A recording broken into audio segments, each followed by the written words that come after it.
Қасқыр жетелеген кемпір. Бұл оқиға ертеректе болған екен. Жайлаудан құлаған ел күзеулекке жамырай келіп қонып жатқан тұс. Бұрынырақ көшіп келген ауыл адамдары кейін келгендерді ерулікке шақырып, мәре-сәре. Осындай бір қыдырыс кезінде жасы әудем жерге келіп қалған кейуана кемпір әдеттегідей қара тұмсықтың арғы бетіндегі жағал төбені жастана қонған үлкен нағашыларына ерулеп баруға жолға шығады. Екі ара онша алыс емес, жаяуға етасым жер. Еңгіш тартқан кейуана күзгі самал желпіген ақ шытыра шылауышын желбіретіп, бұнда көнетоз орамалға түйіп ұстаған 5-6 құрты мен жарты табан наны бар. Баяу адымдайды. Жарықтық кезінде Алтай қобдаға аты шыққан байдың қыз екен. Қазіргі күні мынау, яғни төңкерістен кейін төңкеріліп түскен көптің бірі. Әкеден қалған мыңғырған мал, қазір үкіметтің мүлкі. Тек шешесі бейбақ, байталау. Кәмпеске кезінде енесінен қалған жалпақтығы 5 елі. Сом күмістен құйылып, жиегіне жіңішке күміс жіппен сырмалы ою шекіткен, қалыңдығы пышақ сырты білезігін беріп кеткен. Оны кейуана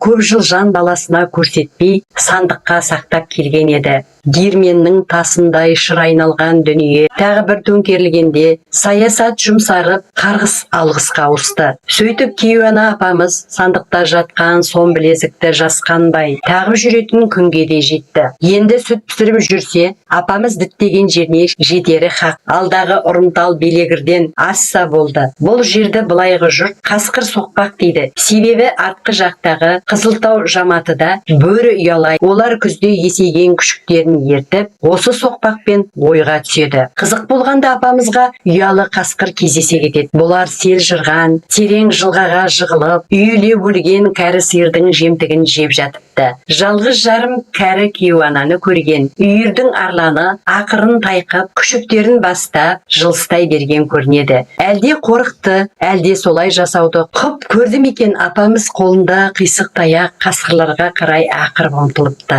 Сол сәтте жемтікті қызғанған өлікшін қаншық қасқыр тұра ұмтылып кейуананың білегіне дейін қауып қалса керек. Қызық болғанда қасқырдың тісі сом білезікке тиіп, шақыр-шұқыр түстесіп тұрып қалмай ма? Сасып қалған апамыз қасқырдың тілін қызыл өңешімен қосып бүріп ала қойыпты.